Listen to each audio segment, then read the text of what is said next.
صلی اللہ علیہ وسلم کے وصال ظاہری کے ایام قریب آئے تو حضور نے سرخ پٹی باندھی، تیز بخار ہے نبی کریم کو، دو صحابہ سہارا دے کے مسجد میں لائے، نبی پاک علیہ السلام کو بظاہر سہارا دے کے لایا گیا۔ کریم رسول نے لوگوں کو جمع کیا، حضور آج کیا ہونے والا ہے، آج کیا کہا جائے گا، آج کس لیے میٹنگ بلائی ہے؟ نبی کریم کے کل صحابہ جب مسجد میں جمع ہوئے تو کھچا کھچ مسجد بھری ہے۔ وصال ظاہری سے چند یوم پہلے کی بات، نبی پاک نے فرمایا آج تمہیں کوئی جہاد کی ترغیب نہیں دینی، آج کوئی نیا پیغام نہیں دینا، آج تمہیں بتانا ہے کہ رب نے اپنے بندے کو اختیار دیا ہے، چاہے تو دنیا میں رہے، چاہے تو اس کی بارگاہ میں حاضر ہو جائے۔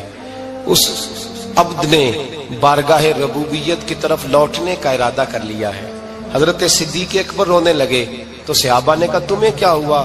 کہنے لگے سمجھ نہیں رہے، کسی کی بات نہیں کر رہے، نبی پاک تو اپنی بات فرما رہے ہیں، اس نے جانے کا ارادہ کر لیا۔ سنیے میرے بھائی، محبوب پاک نے فرمایا بھائی کسی شخص کو میری طرف سے کوئی تکلیف پہنچی ہو تو بدلہ لے سکتا ہے، بدلہ لے سکتا ہے، کسی کو تکلیف پہنچی ہو۔ صحابہ پھوٹ کے رونے لگے، محبوبہ کرم ہی کرم ہوا ہے، رحمت ہی رحمت آئی، آپ کے بارے میں گمان کرنے والا بھی دائرہ ایمان سے نکل جائے گا۔ حضور آپ کیا فرما رہے ہیں؟ فرمایا نہیں بھائی اٹھو۔ پیچھے سے جناب عکاشہ بن محصن اٹھے، ہاتھ کانپتے ہیں، آگے بڑھے، کہنے لگے یا رسول اللہ ایک جنگ کے موقع پر آپ نے درہ مارا تھا، ننگی پیٹھ پر صفیں سیدھی کراتے، بات دل میں رہ گئی ہے، میں نے بدلہ لینا ہے۔ نبی کریم نے فرمایا بلال دوڑ کے جاؤ، فاطمہ کے گھر درہ پڑا ہے، درہ لاؤ۔ سیدنا بلال حبشی کہتے میں گیا، دستک دی، سیدہ طیبہ طاہرہ حضرت فاطمہ فرمانے لگی بلال کیسے آئے ہو؟ اماں جی وہ درہ چاہیے تھا۔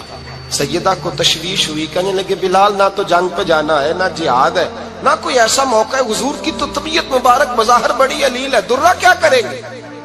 حضرت بلال عرض کرنے لگے اماں جی ایک صحابی بدلہ لینے لگے ہیں، صاحب طبقات نے جملے لکھے ہیں، کہتے ہیں بی بی صاحبہ نے درہ بھی دیا اور امام حسن حسین کو بھی باہر نکالا۔ فرمانے لگی عکاشہ سے کہنا 100 درے مارے، ان دو شہزادوں کے جسم پر نبی پاک کے قریب نہ جائے، میں نے 2 بچے پیدا ہی اپنے محبوب پر قربان کرنے کے لیے کیے، ان کو لے جائے۔ حضرت بلال کہتے میں 2 شہزادے لے کے آیا، اور جب دروازے میں میں لے کے پہنچا تو نبی پاک نے دیکھا تو آنکھوں میں آنسو آ گئے۔ فرمایا ان کو بٹھا دو، مجھے پتا ہے فاطمہ نے کیا کہہ کے بھیجا ہے۔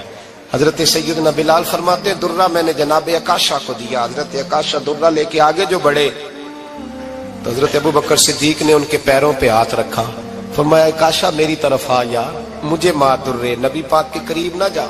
مصطفیٰ کریم نے فرمایا ابو بکر تو ہٹ جا، اسے آنے دے۔ فرماتے ہیں میں چند قدم آگے گیا تو مولا علی شیر خدا نے میرے پیر پہ ہاتھ رکھا، کہنے لگے عکاشہ سوچ تو صحیح تو کیا کر رہا ہے؟ حضور نے فرمایا علی ہٹ جاؤ، میرا اور ان کا معاملہ ہے۔ جناب عکاشہ آگے بڑھ رہے، نبی کریم نے فرمایا میں اپنی امت کو درس دینا چاہتا ہوں، خبردار خبردار زندگی میں تمہارے ہاتھ سے زبان سے کسی کو تکلیف نہ پہنچنے پائے، خبردار یاد رکھنا وہ معاشرے بگڑ جاتے ہیں، وہ معاشرے تباہ کر دیے جاتے ہیں جہاں ظلم ہوتا ہے، جہاں زیادتی ہوتی ہے، جہاں لوگوں کو ستایا جاتا ہے۔ محبوب کریم کے قریب آئے حضرت عکاشہ کہ حضور میری پیٹھ ننگی تھی، آپ بھی ذرا کپڑا ہٹائیے۔ نبی کریم نے پیٹھ سے کپڑا ہٹایا، جناب عکاشہ نے درہ جو اٹھایا تو صحابہ کی چیخیں نکلی، حضرت عکاشہ نے درہ دور پھینکا، حضور کے بطن اطہر سے لپٹ گئے، چومنے لگے، کہنے لگے حضور وہ تو صفیں سیدھی کراتے لگ گیا تھا، آپ نے کہاں مارا تھا؟ یا رسول اللہ میں تو بہانہ بنا رہا تھا کہ جاتی دفعہ مجھے وجود چومنے کا موقع نصیب ہو جائے، مجھے یہ موقع نصیب ہو جائے۔ میرے حبیب نے فرمایا جس نے جنتی دیکھنا ہو میرے عکاشہ کی زیارت کر لے۔ بھائی ظلم کا دروازہ کھلا ہوا ہے اور لوگ بھول جاتے ہیں زیادتی کرتے ہوئے، وہ بہو سے ہی کیوں نہ کریں، وہ اپنے گھر کے بھول جاتے ہیں کہ شاید پوچھنے والا کوئی نہیں، شاید میزان نہیں لگے گا۔ ایران کے بادشاہ نے اپنے بیٹے کو پڑھانے کے لیے ایک استاد صاحب کا بندوبست کیا۔ استاد صاحب کو کہا کہ میرے بچے کو دین پڑھائیے، میں چاہتا ہوں کل اس نے عنان حکومت کو سنبھالنا ہے تو یہ دین سے آگاہ ہو جائے، اس کو کچھ سکھائیے پڑھائیے۔ بہت نیک بزرگ بڑے درویش عالم پڑھانے لگے، اسباق مکمل ہو گئے، دین کے اسباق قرآن مجید پڑھایا، احادیث طیبہ کا درس دیا، اصول فقہ سے روشناس کرایا۔ جب بچے نے مکمل تعلیم حاصل کر لی اور آمین ہو گئی، دستار ہو گئی، فارغ ہو گئے، تو پھر ایک دن استاد صاحب نے کہا بیٹے کل تم نے ضرور آنا ہے، کچھ بات کرنی ہے۔ شہزادہ گیا ملنے استاد صاحب سے، استاد صاحب نے کنڈی لگا لی، ہاتھ میں درہ پکڑ لیا، مار مار کے پورے وجود کو زخمی کر دیا، کوئی غلطی نہیں، کوئی بات نہیں، مارا۔ اب بچہ آیا آ کے بادشاہ سلامت سے کہا کہ ابا جی سمجھ نہیں آئی، بڑا مارا ہے استاد۔ تو سیانے تھے نا بادشاہ، یہاں تو قاری صاحب روز کٹہرے میں کھڑے ہوتے ہیں، مولوی صاحب آپ نے میرے بچے کو کیوں مارا ہے؟ آپ 8,000 کے مولوی ہیں، میرا کئی کروڑ کا بچہ ہے، سویرے بدل لیں گے، خبردار آپ نے بچے کو ہاتھ لگایا، اپنی حیثیت میں رہے معاذ اللہ۔ جو قومیں استادوں کو کٹہروں میں کھڑا کرتی ہیں وہ ترقی نہیں کر پاتی، جو استادوں کو کٹہروں میں روز کھڑا کرتے ہیں۔ کہا ابا جی بڑا مارا ہے، تو والد بڑے سمجھدار تھے، کہنے لگے بیٹا استاد باپ ہوتا ہے، وہ زیادتی نہیں کرتا، کوئی بات ہوگی میں تیرے استاد کو کٹہرے میں نہیں بلاؤں گا۔ اماں سے بات کی، اماں کہنے لگی بیٹا میں تیرے باپ سے کیسے بات کروں، ڈرا تھا۔ وقت گزر گیا، 22 سال بیت گئے،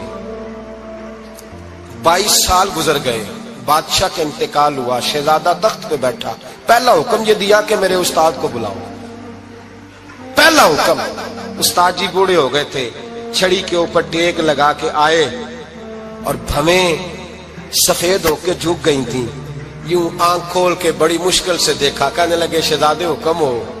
کب میں شہزادہ نہیں، اب میں بادشاہ بن گیا ہوں۔ استاد جی 22 سال بیت گئے، آپ نے مارا تھا، پر وہ درد چونکہ زیادتی کی تھی، میرا قصور کوئی نہیں تھا، تو نہ میری روح سے درد گیا ہے نہ میرے جسم سے گیا ہے، میں بے اختیار تھا، پوچھ نہیں سکتا تھا، آج با اختیار ہوا ہوں۔ سب سے پہلے پہلا حکم آپ کو دیا، بلایا ہے، بتائے کیوں مارا تھا، کیوں مجھے مارا تھا، میری زیادتی بتائے۔ تو استاد، بوڑھے استاد کی آنکھیں آنسوؤں سے بھر گئی، کہنے لگے بیٹے بس آج کے دن کے لیے مارا تھا، یہ جو دن آ گیا نا میری زندگی میں اس لیے مارا تھا، یہ میں چاہتا تھا میری زندگی میں وقت ہے، آج کے بس میری مراد پوری ہو گئی۔ کہ صاحب کس لیے، مجھے بھی سمجھائیں۔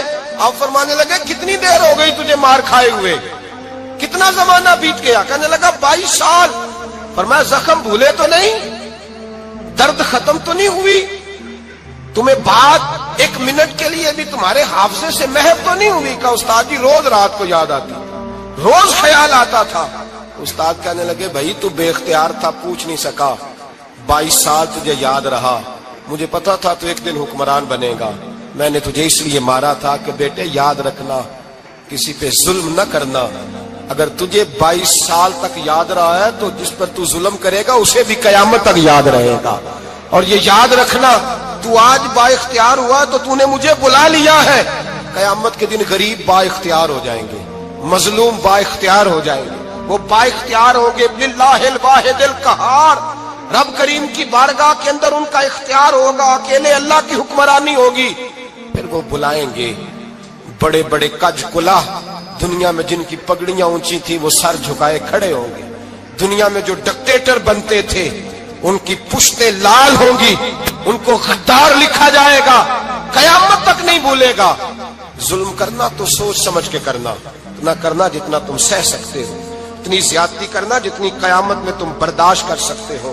میرے نبی کریم صلی اللہ علیہ وسلم نے فرمایا ظلم سے بچو، یہ قیامت کے اندھیروں میں سے ایک اندھیرا ہوگا، زندگی میں زیادتی نہ کریں، اگر تھوڑی دیر کے لیے کوئی چیز برداشت کر جائیں گے تو وہ فائدہ دے جائے گی، کچھ دیر کے لیے اگر سہ جائیں گے تو نفع مل جائے گا، سہنے کی کوشش کریں لیکن زیادتی نہ کریں، نظر کو، سوچ کو، ذہن کو پاک رکھیں، اور میرے بھائی زندگی پوری ظلم سے بچیں، زیادتی سے بچیں۔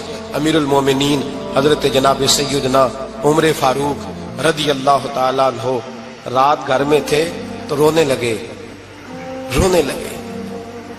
بڑی دیر تک روتے رہے، والدہ اٹھی تو صاحبزادے سے کہنے لگی پتہ کرو تمہارے باپ کو کیا مسئلہ ہے۔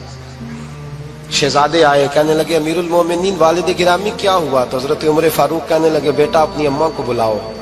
والدہ آ گئی، کیا بات ہے؟ کچھ طبیعت خراب ہے تو حکیم کا بندوبست کیا جائے۔ تو حضرت عمر کہنے لگے کچھ بھی نہیں، آج مسجد سے نکلا ہوں تو نبی پاک کے صحابہ میری تعریفیں کر رہے تھے۔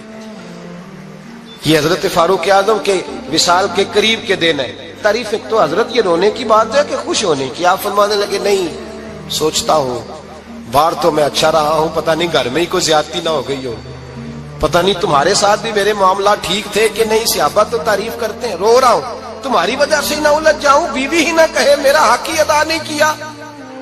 یہ لفظ کہتے کہتے پہاڑ ہے یہ شخص، کیسر و کسرا کامتے ہیں۔ حضرت عمر رو پڑے، بی بی سے کہنے لگے مجھے اللہ کی رضا کے لیے معاف نہیں کر دیتی؟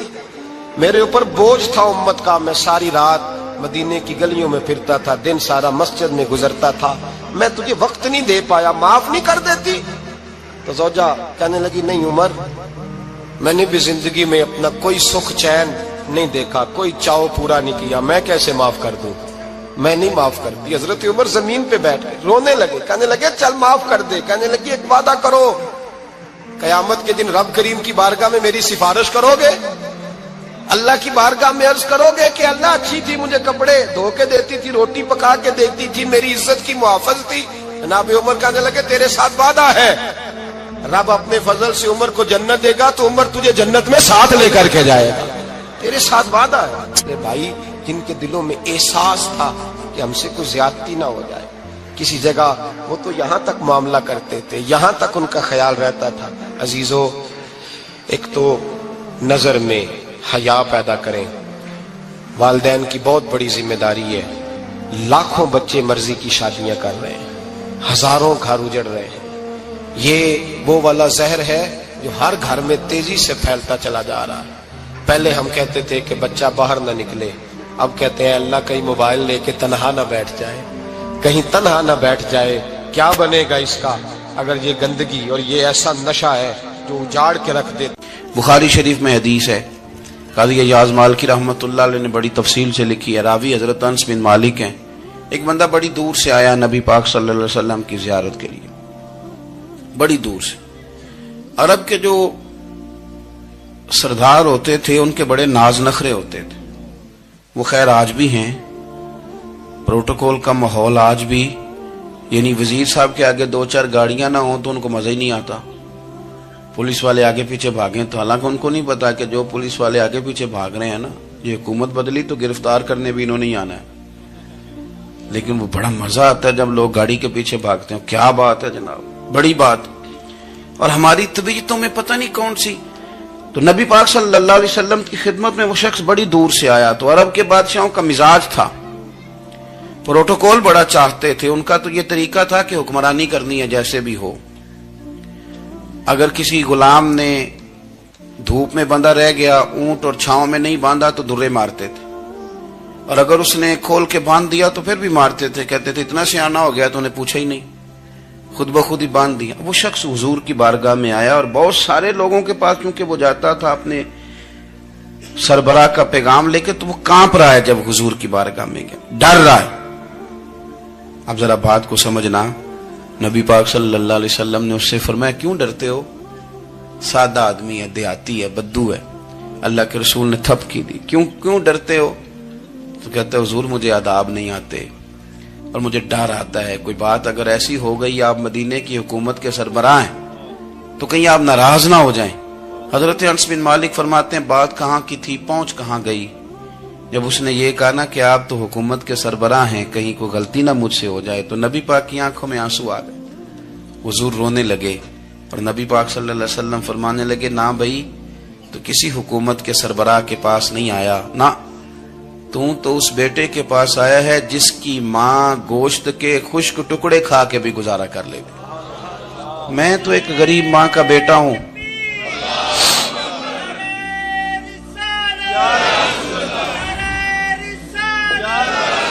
بھائی اگر آپ کا یہ ذوق بن جائے، دیکھو نا آج تو لوگ بھول جاتے ہیں نا، کپڑے بدل لیتے ہیں تو وہ سمجھتے ہیں کہ شاید سارا کچھ ہی بدل گیا، یعنی گاؤں سے آ کر پڑھنے والے بھول ہی گئے ہیں کہ کس کی ماں نے کتنا زیور بیچا تھا۔ لوگ بھول جاتے ہیں چیزوں کو، اپنے ماضی کو یاد رکھیں، آپ لوگوں کے ساتھ پیار کریں، آپ لوگوں کو موقع دیں، آپ تھوڑی سی اور کوشش کریں اس شخص تک جانے کی جو آپ کو مایوس نظر آ رہا ہے، پریشان نظر آ رہا ہے۔ یہ ہمیں میلاد والے محبوب صلی اللہ علیہ وسلم نے درس دی۔ ایک اور پہلو، حضور سید عالم صلی اللہ علیہ وسلم نے، ہمارے ہاں نا ابھی بھی برادری کی تقسیم ہے، ابھی بھی اور کچھ میں نے ایسے کمزور لوگ بھی دیکھے. یہ اس طرح کی حرکتیں ہارے ہوئے لوگ کرتے ہیں. ہارے ہوئے لوگ جو اپنے آپ کو سمجھتے ہیں کہ میں کوئی بڑا آدمی ہوں. بڑا آدمی تو اپنے اخلاق سے ہوتا ہے, اپنے کردار سے ہوتا ہے, اپنی سخاوت سے ہوتا ہے, لوگوں سے پیار کرنے سے ہوتا ہے. باقی یہ کہ بیٹھ کے کہانی سنانا کہ میں بڑا کچھ کرتا ہوں, تو جو کچھ کرتا ہوتا ہے اسے سنانے کی کوئی ضرورت. ایک اور بہت سارے لوگ آپ تعزیت کرنے جائیں نا والد کے انتقال کے بعد, تو ان بیچاروں کو بتانا پڑتا ہے کہ ابا جی میرے بغیر دوائی نہیں کھاتے تھے. تو میں کہتا ہوں اگر تیرے بغیر نہیں کھاتے تھے پھر بتانے کی ضرورت نہیں, پھر تو سارے گاؤں کو پتا ہوگا کہ تیرے بغیر نہیں کھاتے تھے. اور اگر کوئی دال میں کالا ہے تو پھر تیری وضاحت کوئی بندہ قبول نہیں کرے گا. تو آپ کو بتانا کیوں پڑ رہا ہے, اور آپ بار بار اس بات کا ذکر کیوں کر رہے ہیں کہ ہم بہت بڑے قبیلے کے ہیں؟ صاحب اگر آپ بڑے قبیلے کے ہیں تو پتا ہوگا سارے علاقے کو آپ کتنا لوگوں کا خیال کرتے ہیں, آپ کس قدر محبت کرتے ہیں, آپ کا انداز کریمانہ کس طرح کا. پھر آپ کو بتانے کی کوئی ضرورت نہیں ہوتی, پھر خود بخود خبر ہوتی. حضرت سیدنا ابو ذر غفاری رضی اللہ تعالیٰ عنہ قبیلہ بنو غفار ایک بڑی شاخ تھی قبیلوں میں سے. جو لوگ اس زمانے میں مالدار قبیلوں سے تعلق رکھتے تھے ان میں سے ایک بڑا نام تھا. ساری زندگی چودراہٹ کی, لیکن میلاد ایک انقلاب کا نام ہے. میں میلاد منانے والے دوستوں سے گزارش کرتا ہوں کہ آپ ہر سال میلاد منائیں, اور ہر سال میلاد کے بعد آپ تھوڑے بدل بھی جائیں, یعنی تھوڑے سے بدل جائیں. کچھ لوگ کہیں یار یہ داڑھی میں نے نا 12 ربیع الاول والے دن رکھی تھی, یہ میری میلاد والی داڑھی ہے. اور داڑھی رکھیں بھی نبی پاک کی مرضی کی. کس کی مرضی کی؟ نہ ناراض ہو جائے جی میں ٹور چلا بس. کس مرضی کی جی؟ اپنی مرضی کے نہیں. داڑھی کا وزن کو نہیں ہوتا کہ پوری مٹھی رکھیں گے تو آپ کو کوئی دقت ہوگی, کوئی وزن نہیں. پوری رکھیں, جو حضور کا طریقہ ہے مبارکہ ہے جو ہمیں ملتا ہے اس پر آپ توجہ فرمائیں. تو میں جو بات عرض کرنے جا رہا ہوں وہ میلاد انقلاب ہے. حضور سید عالم صلی اللہ علیہ وسلم کی بارگاہ میں آنے سے پہلے لوگ کچھ اور ہوتے تھے, اور یہاں سے ہو کے جاتے تھے تو پھر ان میں تبدیلی آتی تھی. میں سارا دن کرامتیں سناؤں نا کسی کو اپنے پیر صاحب کی اور اپنے گھر میں بھی کہ میرے حضرت بڑے, میرے استاد بڑے, لیکن بیوی کے ساتھ اگر میں ترش لہجے میں بات کروں گا تو وہ کہے گی یہ سکھاندے نے تینوں پیر صاحب. دوست کہیں گے یہ سکھاتے ہیں آپ. تو آپ کی کہانیاں نہیں چلتی, آپ کا کردار چلتا ہے. حضرت ابو ذر غفاری رضی اللہ تعالیٰ عنہ فرماتے ہیں چونکہ میں چودھری تھا, سیدنا بلال حبشی رضی اللہ تعالیٰ عنہ کے پاس میں بیٹھا تھا. کسی بات میں بات آگے بڑھی اور بڑھتے بڑھتے بات شکرنجی تک چلی گئی. رائے کے اختلاف نے باتوں میں تلخی پیدا کر دی, اور جب تھوڑے لفظ اور تیز ہوئے تو میں نے انہیں کہہ دیا چپ کر, تو ابشن کا بیٹا ہے. کس کے بیٹے تھے حضرت بلال؟ کہتے ہیں جب انہوں نے مجھے کہا تو میرا دل بڑا ٹوٹا, لیکن میں نے ارادہ کیا کہ میں نے حضور کی بارگاہ میں نہیں عرض کرنی. اب ہر بات کی ہم حضور کی بارگاہ میں شکایت کریں. لیکن میں جا کے مسجد میں بیٹھا, اور جب سرکار آئے نا ارادہ نہیں تھا کہ عرض کروں گا, لیکن حضور کا چہرہ دیکھا تو دکھ میرا خود ہی تازہ ہو گیا. رونے کا بھی تو تب ہی مزہ آتا ہے نا کوئی اپنا ملے تو. فرماتے ہیں کہ میرے آنسو نا بغیر اختیار کے چھلک پڑے اور میں کھل کے روئے, کھل کے. قربان جاؤں محبوب کے بھی حضور نے پاس نہیں بلایا, بلکہ نبی پاک اٹھ کے خود میرے پاس آئے اور مجھے کندھوں سے پکڑ کے سینے سے لگایا, اور جب میں کھل کے رو لیا تو حضور میرے آنسو پوچھنے لگے. کچھ شعر ایسے ہوتے ہیں جو کسی نے کہے ہوتے ہیں, اور کہنے والا جو ہوتا ہے وہ صاحب حال ہوتا ہے, تو اس میں کچھ خوبصورتی زیادہ ہی ہو جاتی ہے. ایک پنجابی کے شاعر ہمارے گجرات میں گزرے, بزرگ تھے, ان کا ایک شعر ہے, وہ کہتے ہیں ایک واری میری آنکھیاں چوں اونا نے اتھرو پونجے سن. ایک واری میری آنکھیاں چوں اونا نے اتھرو پونجے سن, ہن تے چسکا پہ گیا رونے دا. ایک واری میری آنکھیاں چوں اونا نے اتھرو پونجے سن, ہن تے چسکا پہ گیا رونے دا, تے ہر ویلے آہو زاری دا. تو میں روز رونے لگا ہوں, مزہ ہی بڑا آیا ہے جب سے محبوب نے چپ کرانا شروع کیا میرے عزیز. اور پھر حضرت بلال حبشی رضی اللہ تعالیٰ عنہ چونکہ حضور کے غلام تھے اور انہیں پتا تھا کہ سرکار میری ناز برداری کرتے ہیں, حضور نے چپ کرایا. فرمایا کیوں روتے ہو؟ تو عرض کرنے لگے یا رسول اللہ صلی اللہ علیہ وسلم اگر میں ابشن کا بیٹا ہوں تو میری تو غلطی کوئی نہیں نا, یہ تو تقسیم اللہ کی ہے نا. الذی خلقک فسواک فعدلک فی ای صورت ما شاء رکبک. جس طرح وہ چاہتا ہے، جس کو چاہتا ہے اس طرح کی اس کی صورت بنا دیتا ہے. تو مجھے ابشن کا بیٹا کہا جاتا ہے، میری غلطی کیا ہے؟ حضرت بلال نے بھی نہیں بتایا کس نے کہا. لیکن نبی پاک صلی اللہ علیہ وسلم نے کیا فرمایا؟ امام یوسف صالحی نے لکھا ہے، ذرا غور کرنا بات پر. تسلیاں لوگ اور رنگ میں بھی دیتے ہیں، پر یہ تسلی بڑی انوکھی ہے. حضور فرمانے لگے، بلال اگر تو ابشن کا بیٹا تو پریشان کیوں ہوتا ہے؟ کالے رنگ والی ماں کا بیٹا ہے تو پریشان کیوں ہوتا ہے اگر تیری والدہ کا رنگ کالا ہے تو؟ عرض کی حضور آپ کیا فرمانا چاہتے ہیں؟ تو سرکار فرمانے لگے، میں دو ماؤں کا بیٹا ہوں، ایک جناب آمنہ جنہوں نے مجھے پیدا کیا، اور ایک حضرت ام ایمن جنہوں نے میری پرورش کی، مجھے بڑا کیا. حضور فرمانے لگے، میری ماں آمنہ کا رنگ گورا تھا اور میری ماں ام ایمن کا رنگ کالا ہے. تو فرمایا اگر تجھے کسی نے کالے رنگ والی ماں کا بیٹا کہا تو اسے کہہ دینا مدینے والے محبوب کے بھی تو ایک والدہ کا رنگ کالا ہے، تو کہہ دینا. حضرت بلال کہتے ہیں کہ وہ اس طرح کی تسلی تھی، طفل تسلیاں نہیں جس طرح کی ہمیں دی جاتی، وہ اس طرح کی خوبصورت تسلی تھی کہ اس کے بعد میرا دل ایسا ٹھنڈا ہوا، پھر کسی کا تانا نہیں رہا، پھر کسی کی